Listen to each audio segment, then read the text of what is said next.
They say the dark is empty. They are wrong. Welcome to VTT 199X Media, where the nightmares are real and the stories never end. New horror stories every week. Join us if you're brave enough. Subscribe now and keep the lights on. There's a rest stop on Highway 117 that most people don't remember stopping at. They remember the feeling afterward. The road cuts through miles of nothing. No towns, no houses, just forest on both sides, pressing close like it's listening. I was driving west, past midnight. The kind of night where the radio fades in and out, and your headlights feel weak against the dark. I hadn't planned to stop, but my fuel light came on sooner than expected. That's when I saw it. A rest stop sign. Old, faded, one arrow pointing off the highway. No name. I should have kept driving. The place looked wrong the moment I pulled in. Too quiet. No insects. No wind. The gas station lights buzzed overhead, flickering just enough to make shadows move when nothing else did. 2 cars were parked, both empty, doors closed, engines cold. Inside the station, a man stood behind a counter.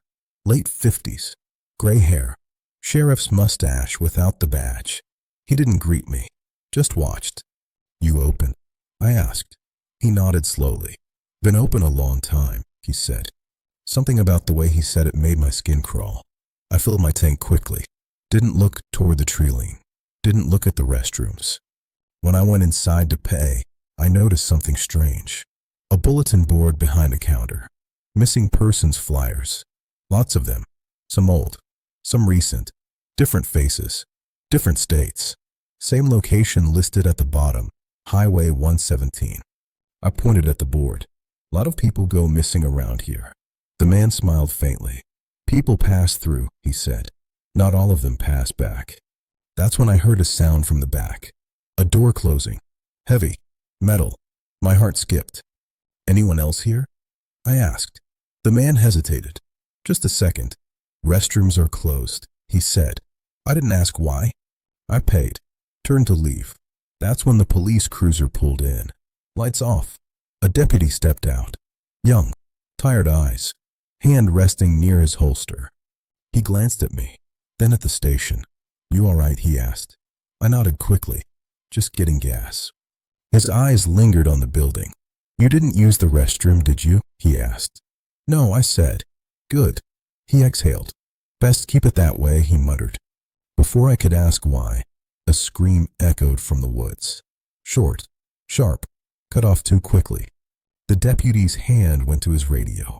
The man behind the counter didn't move, didn't react. That was the first thing that told me something was wrong. That happens sometimes, he said quietly. And listening. in that moment, I realized something the sound terrible. almost instantly. This wasn't a place people like stopped it never to rest. happened. This was a place that they were often. meant to be delayed. I asked. He didn't answer. Just keyed his radio. "Dispatch," he said quietly. "I'm at the Highway 117 rest stop again." Again. Static crackled. No response. The man behind the counter cleared H. "You stop here often?" I asked quietly. He shook his head. "No one does," he said. "Not twice." That made my stomach drop. "What is this place?" I asked. He glanced back at the building. Lights flickering. Buzzing. "Officially," he said. "Just a rest stop." "Unofficially." He hesitated. "People disappear near here," he said. "Then they show up somewhere else." "Alive?" I asked. He didn't answer. It trailed toward the woods. My heart pounded. The deputy saw it too. He drew his weapon. Slow. Controlled. "Sir," he said. "I need you to stay right there." The man sighed. Almost disappointed. "Always the same," he said. "Someone notices." That's when the sound came again. Closer. Footsteps. Running. From the forest. A figure burst into the light. A woman. Barefoot. Bleeding. Eyes wild. She screamed. Pointed behind her. "He's still out there," she cried. He didn't finish. The man behind the counter didn't react. Didn't flinch. The deputy rushed forward. "Ma'am, you're safe." The lights went out. Total darkness. The forest exploded with sound. Branches snapping. Voices shouting. I didn't run. I don't know why. Maybe it was shock. Maybe it was the way the darkness pressed in, thick and heavy, like the place wouldn't let me leave yet. The deputy lay motionless on the pavement. His radio crackled weakly. Static. Then silence. I crawled toward him. My hands came away wet. He was breathing. Barely. "Don't, go inside," he whispered. Then his eyes rolled back. The station lights flickered again. Buzzing. Struggling. From inside the building came that sound. Dragging. Slow. Intentional. Metal scraping across concrete. I backed away. My spine hit the side of my car. Keys still in the ignition. I could have left. I should have left. But something pulled my eyes back to the station. The restroom door. The one the man said was closed. It was open now. Just a crack. Cold air leaked out. And something else. A smell. Old water. Rust. Decay that had been cleaned too many times and never truly removed. I heard whispering. Not voices talking to each other. Voices talking to the building. I grabbed the deputy's flashlight. Hands shaking. Each step toward the door felt wrong. Like walking against a current. Inside, the station felt larger. Hallways longer. Corners deeper. The restroom door creaked as I pushed it open. The lights inside were dim. One flickering fluorescent tube. Stalls lined the walls. All closed. Except one. The farthest stall. Door hanging loose. Something dark stained the floor beneath it. I heard breathing. Slow. Wet. Then a voice. "Help me," it whispered. I froze. It sounded like the woman. The one who ran from the forest. I took another step. That's when I saw them. The walls. Covered. Carvings. Names. Dates. Tallies. Hundreds of them. Some scratched deep.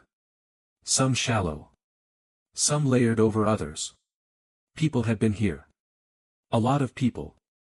The breathing stopped. The voice changed. Lower. Calmer. "You shouldn't have come in here." The stall door creaked open wider. A man sat inside. Not standing. Not lunging. Sitting. Hands folded. Eyes hollow. His clothes were soaked dark. But he wasn't bleeding. He smiled. "Do you know how many people stop here every year?" he asked softly. I backed away. He tilted his head. "They think it's just a place," he continued. A pause. A break. He gestured to the walls. "But this place remembers them." I felt dizzy. "What did you do to them?" I whispered. He chuckled. "I didn't do anything," he said. "I just kept them here." The lights flickered violently. The mirror shattered. In the reflection, I saw it. Not him. Something behind him. Tall. Still. Watching from the corner of the ceiling. It had no face. Just an outline. Like a shadow that didn't belong to anything solid. The man followed my gaze. His smile faded. "Don't look at it," he said quickly. "It doesn't like being noticed." The whispering grew louder. All around me. Names. Begging. Prayers. I ran. I didn't look back. I burst out of the station into the cold night air. The deputy was gone. Only his badge remained on the pavement. And carved into the hood of my car. A single word. Wait. That's when I heard sirens in the distance. Real ones. Approaching fast. And from the forest. I heard laughter. The sirens grew louder. Closer. Real. Red and blue lights flashed through the trees as two patrol SUVs pulled into the lot. Relief hit me so hard my knees nearly gave out. Officers jumped out. Hands on weapons. Scanning everything. "You okay?" one of them shouted. I nodded frantically. "The deputy, he was shot, inside, the man." "Slow down," the officer said. Another officer walked toward the station entrance. Paused. "Doors open," he called. They moved in together. I stayed beside my car. Shaking. Trying not to look toward the woods. Minutes passed. Too many minutes. Finally, one officer stepped back outside. His face had gone pale. "Call county," he told the others. Now. They didn't find the deputy. They didn't find the man. They didn't find blood. Nothing. The restroom was spotless. Mirrors intact. Floors dry. Walls clean. No carvings. No stains. No stall hanging open. Just empty tile. "You sure this is the place?" an officer asked gently. I stared past him into the building. The hallway looked shorter now. Normal. I saw them," I whispered. The officer nodded politely. "You've been through something," he said. "That happens out here." I looked down at my car. The word carved into the hood was gone. Like it had never been there. An ambulance arrived. They checked me for injuries. Wrapped my hands. Gave me water. Then one of the older officers approached. He studied me for a long time. "You stopped here by accident?" he asked. "Yes." He nodded slowly. "Most do," he said quietly. Something in his tone made my stomach tighten. "What do you mean?" I asked. He glanced toward the tree line. Then back at me. "You should leave," he said. "Before sunrise." "Why?" I asked. He didn't answer. Just walked away. They escorted me back onto the highway. Watched until my car disappeared down the road. I drove for miles. Didn't stop. Didn't check mirrors. Didn't breathe normally until I saw the first real town lights. I thought it was over. 3 weeks later, I received a call. County Sheriff's Office. They wanted me to come in. Identify something. I almost refused. But curiosity is stronger than fear sometimes. The evidence room smelled like dust and cold metal. The sheriff placed a small cardboard box on the table. Opened it. Inside was a badge. The deputy's badge. Dried blood along the edge. "We found this near an abandoned service road," he said. "That road leads back to Highway 117. My hands trembled. "There's something else," he added. He slid a photograph across the table. An aerial photo of the rest stop. Taken 30 years ago. The building looked different. Older. Behind it.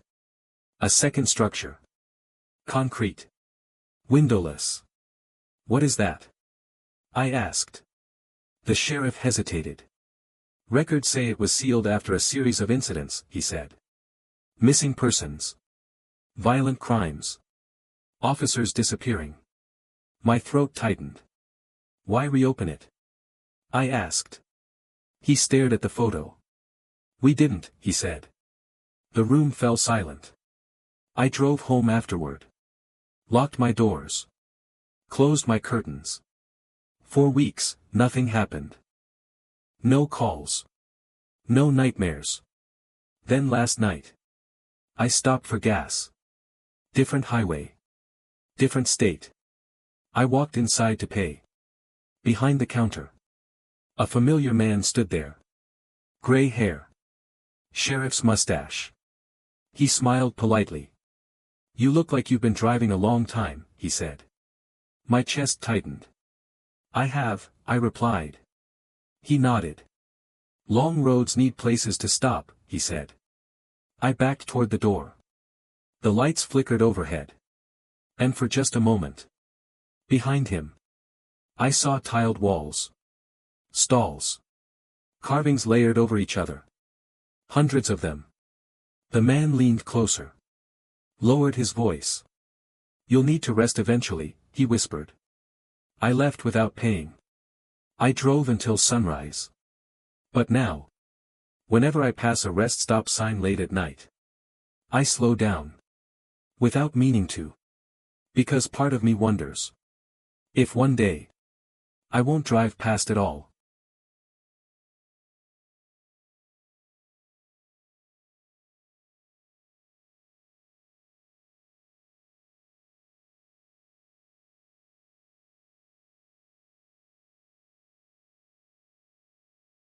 Do you believe this story is true or just a legend? Leave your thoughts in the comments.